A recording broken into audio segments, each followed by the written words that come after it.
Pangolins are nocturnal, solitary animals, which makes them difficult to spot in the wild. Unlike the rhino and the elephant, the pangolin is a very, very different animal.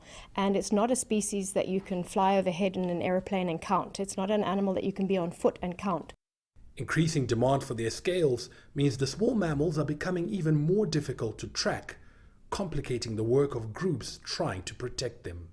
We don't know what we're fighting against. We don't know how many of these animals occur on the ground. We don't even know where they occur.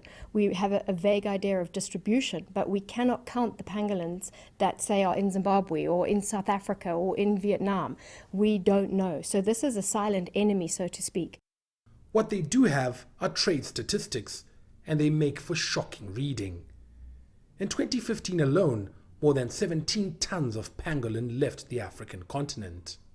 Now, 17 tons of pangolin, that's just scales that were seized. How many pangolins does that make up? Hundreds and thousands of pangolin. Lisa Haywood has made it her mission to protect pangolins. In 1994, she founded the Tiki Haywood Trust, naming it after her father.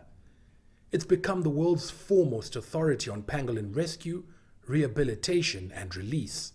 Haywood is pleased more people are becoming aware of the threat of the scaly mammal's existence. At the CITES conference in South Africa in September, member states voted to outlaw all trade in pangolins. That should see more countries join Zimbabwe in adopting tougher legislation.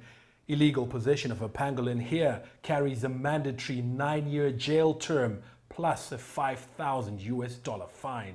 Zimbabwe not only has correct legislation that protects this animal, Zimbabwe is also enforcing this legislation, which is equally as important.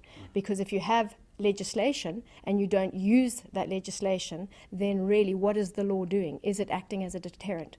I believe not. So Zimbabwe last year, 87 poachers were arrested, pangolin poachers were arrested, and of that, by end of year, 47 had already been convicted to 9 years in jail.